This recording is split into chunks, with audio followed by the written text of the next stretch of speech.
दोस्तों, वंदे मातरम। आप लोगों के बहुत सारे क्वेश्चंस महाराष्ट्र सरकार के ऊपर कि आखिर ये सरकार कब तक चलेगी। आप लोगों को याद होगा मैंने एक वीडियो दिया था 28 मई 2020 को, जिसमें मैंने प्रेडिक्शंस दी थी कि महाराष्ट्र सरकार फर्स्ट क्वार्टर 2021 तक जो समय है वो बहुत बड़ा खतरा रहेगा, क्योंकि उस समय शनि और सूर्य जनवरी 2021 में जो परम्यूटेशन कॉम्बिनेशन बन रहे थे वो बहुत ही अगेंस्ट बन रहे थे। अब इसमें बहुत सारे क्वेश्चंस ये भी आए थे कि जो हमने प्रेडिक्शन दी थी उसमें इतना समय क्यों लगा, एक साल का डिले हो गया। दोस्तों, ये ज़रूरी है कि क्या जो प्रेडिक्शन दी थी क्या वो सत्य होने जा रही है या नहीं जा रही है, क्योंकि कई बार जब राज्य की या सेंटर की सरकारें होती हैं तो उसमें देश काल पात्र का भी बहुत बड़ा रोल होता है। और इसके बारे में कभी मैं एक अलग से सेपरेट वीडियो भी दूंगा कि आखिर देश काल और पात्र कार्य कैसे करते हैं। लेकिन आप एस्ट्रोलॉजिकल कॉम्बिनेशन अगर देखेंगे तो आप ये ऑब्ज़र्व करेंगे कि समय वही आ रहा है। अब वो कैसे, वो मैं आपको कॉम्बिनेशन बताऊंगा। अभी देखिए, अभी मेरे सामने दो कुंडलियां हैं। एक तो महाराष्ट्र गवर्नमेंट की कुंडली है मेरे स्क्रीन पर, और दूसरी कुंडली है मेरे पास उद्धव ठाकरे जी की। ये कुंडलियां मैं पहले भी, आप मेरे प्रेडिक्शंस देख सकते हैं हमारे ही चैनल में। स्क्रीन पर आप लोगों को ये कुंडलियां मिल जाएंगी with date of birth, time, birth place etcetera. तो आज मैं स्क्रीन पर नहीं देने वाला हूं आप लोगों को, सिर्फ प्रेडिक्शन देने वाला हूं। और 28 मई 2020 की प्रेडिक्शन एक बार आप ज़रूर देखिएगा। महाराष्ट्र गवर्नमेंट की कुंडली क्या कहती है, ये जो अभी समीकरण बने हैं, एक नाथ शिंदे जी ने जिस तरह से शिवसेना दो फाड़ होती हुई दिखाई दे रही है, 42 एमएलए अलग हो चुके हैं उनके साथ, तो क्या ये इमीडिएट हुआ इन कुछ दिनों में? जी नहीं, ऐसा नहीं है। महाराष्ट्र गवर्नमेंट में जो महाराष्ट्र की कुंडली है उसमें केतु महादशा में शनि का अंतर जो कि 4 फरवरी 2022 से शुरू हुआ था। शनि गुरु सप्तम भाव में, सातवां घर ऑपोजिशन का, और शनि गुरु का ट्रांजिशन इकट्ठा हो जाए तो कई बार ऐसे भी होता है कि अपने ही दल का दो फाड़ सिस्टम होना, जैसे कि जनता दल का भी हुआ था 1978 में, फिर बीजेपी बनी थी, और ऐसे बहुत सारे घटक आगे भी बनते रहे थे। तो सिमिलर कॉम्बिनेशंस हमेशा ऑब्जर्व किए गए हैं, और ये कॉम्बिनेशन आप मान सकते हैं कि ये जो भी समीकरण अभी महाराष्ट्र में बने हैं ये 4 फरवरी 2022 से बनने शुरू हो चुके हैं धीरे धीरे। ये अचानक ही नहीं हुआ जो भी आप देख रहे हैं टीवी में अभी। इसके बाद अगर हम उद्धव ठाकरे जी की कुंडली में अगर एनालिसिस करें तो उनकी कुंडली जो कि मैं पहले भी दे चुका हूँ, पूर्ण एनालिसिस उनके ऊपर एक प्रॉपर वीडियो बनाया गया था। उनकी महादशा गुरु की, और जिसमें शुक्र का अंतर शुरू हुआ था नवंबर 2020 को, और ये अंतर चलना था जुलाई 2023 तक। गुरु और शुक्र का षडाष्टक बनना, छठे आठवें का कॉम्बिनेशन। तो ये वही एनालिसिस से जब मैंने ये देखा था कि नवंबर 2020 को गुरु में शुक्र का अंतर आएगा, सूर्य शनि इकट्ठे होंगे जनवरी 13, 2021 को, और ये कहीं ना कहीं सरकार को फॉल करवाएंगे, क्योंकि तब शनि भी मकर राशि में थे, और मकर राशि के शनि का मतलब होता है कि जस्टिस, अन्याय पर न्याय की जीत। डिले हुआ थोड़ा सा, अंतर दोस्तों वही चल रहा है अभी भी, और ये चल रहा है जुलाई 2023 तक। अब बल्कि गुरु में शुक्र का अंतर और शुक्र में गुरु का प्रत्यंतर भी स्टार्ट हो चुका है कुछ दिन पहले ही। जब भी ये कॉम्बिनेशन बनते हैं गुरु शुक्र या शुक्र गुरु के, तो ये बहुत ही अनप्रडिक्टिव होता है। एस्ट्रोलॉजर्स के लिए भी ये गणना करना थोड़ा सा मुश्किल रहता है, जातक की कुंडली पर नहीं बल्कि जब मेदिनी ज्योतिष पर हम विचार करते हैं तब ये कॉम्बिनेशन थोड़े से डिफ़िकल्ट हो जाते हैं, क्योंकि गुरु शुक्र या तो बहुत बड़ी सत्ता दे के चले जाते हैं या तो विनाश का कारण भी बनते हैं।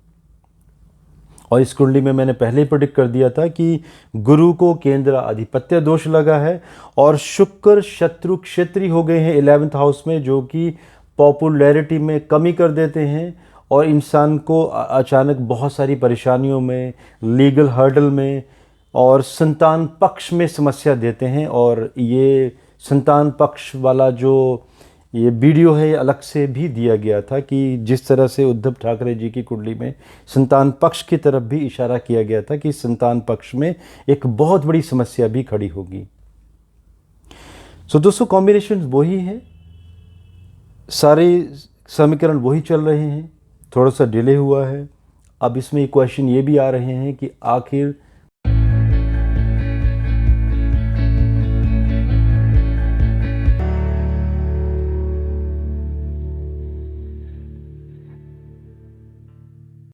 कब महाराष्ट्र में सरकार चेंज होगी, अभी सरकार बनाएगा कौन और डेट कौन सी बनेगी दोबारा। 27 जून 2022 मंगल मेष राशि में ट्रांजिट करेंगे दोपहर के समय। तो जो भी स्ट्रॉन्ग समीकरण बनते हुए दिखाई दे रहे हैं, ये 27 मिड के बाद ही मुझे कुछ बड़ा होता हुआ दिखाई दे रहा है। और एक बात और भी कहना चाहूँगा यहाँ पर मैं, शनि मकर राशि में फिर से वापिस आने वाले हैं। वक्री हो चुके हैं कुंभ राशि में, वक्री ही रहेंगे मकर राशि में, लेकिन 12 जुलाई 2022 को फिर से मकर राशि में वापसी। इसका मतलब ये भी है कि जो कुछ छूटे हुए कार्य हैं, जो कार्य शेष रह गए हैं, उनका भी पूर्ण होने का समय आया है। और जैसे कि मैंने इंडिकेशन भी दिया था, कुछ दिन पहले भी शनि के ऊपर मैंने वीडियो दिया था, जब शनि देव जी कुंभ राशि में गए थे, मैंने कहा था कि पश्चिम में हाहाकार मचेगा, पश्चिम में कोई सरकार भंग होगी। तो दोस्तों, मुंबई, महाराष्ट्र, ये पश्चिम की ही दिशाएं हैं। अगर हम भारत की बात करें तो ये समय भी स्टार्ट हो गया। और मैंने कहा भी था कि 12 जुलाई 2022 के आसपास ऐसे कुछ समीकरण बनते हुए दिखाई दे रहे हैं। तो दोस्तों, ये ज़्यादा समय नहीं है।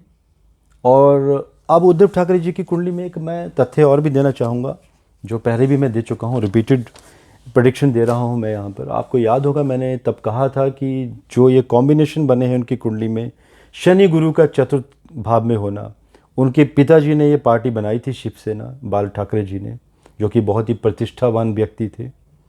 वो हमेशा ही किंग मेकर की भूमिका में रहे थे। पार्टियां कोई भी रही हो महाराष्ट्र में, लेकिन वो हमेशा पावर में रहते थे।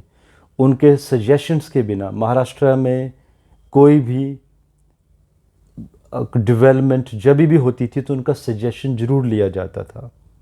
और वो इतने पावरफुल थे, एक स्ट्रॉन्ग लीडर भी थे, स्ट्रॉन्ग शख्सियत भी थे वो, लेकिन वो सत्ता में कभी नहीं रहे, फ्रंट एंडिंग कभी नहीं की। और सिमिलर कॉम्बिनेशन उद्धव ठाकरे जी की कुंडली में भी बनते थे कि गुरु और शनि चतुर्थ भाव में होना, जनता की सपोर्ट, लेकिन वो तभी अगर आप बैकफुट में रहेंगे, किंग मेकर की भूमिका में रहेंगे और न्यायप्रिय होंगे,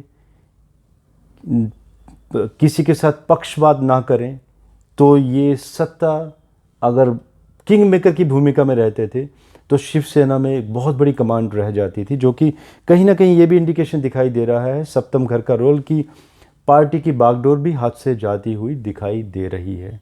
सो दोस्तों, कभी बहुत ज़रूरी है कि अगर मेदिनी ज्योतिष में हम चलते हैं तो हमें short time goals, short time benefits में राजनीति में कभी नहीं जाना चाहिए। हमें लॉन्ग टर्म में देखना चाहिए। जिस तरह से बाल ठाकरे जी ने लंबे समय के लिए देखा था कि शिवसेना को डेवलप करना, महाराष्ट्र की तरक्की करना। अभी हम वापस आते हैं कि सरकार किसकी बनेगी। मैंने फडणवीस जी की भी कुंडली देखी है, वो मुझे फिर से मुख्यमंत्री बनते हुए नज़र आ रहे हैं, जो उनके प्लानिटरी कॉम्बिनेशन कह रहे हैं। और उनके ऊपर भी मैं लास्ट ईयर एक वीडियो दे चुका हूँ, आप उस वीडियो को भी डिटेल में देख सकते हैं। ये सारे वीडियोस आप लोगों को इसी वीडियो के डिस्क्रिप्शन बॉक्स में मिल जाएंगे। अब रही बात एक शिंदे जी की कि क्या वो पार्टी में उप मुख्यमंत्री बनेंगे। जो प्रश्न काल मैंने लगाया था, आप लोगों के बहुत सारे क्वेश्चन थे, उन्हीं में से एक प्रश्न कुंडली मैंने बनाई थी जिसमें ये इंडिकेशन दिखाई देता है कि वो उप मुख्यमंत्री की भूमिका में नहीं आएंगे। वो किसी अपने सहयोगी को, जो बहुत ही इंटेलेक्चुअल हो, वो उस व्यक्ति को मुख्यमंत्री की भूमिका में आगे लेके जाएंगे। तो इस तरह से मुझे बीजेपी और शिवसेना का फिर से मिली जुली सरकार बनती हुई दिखाई दे रही है।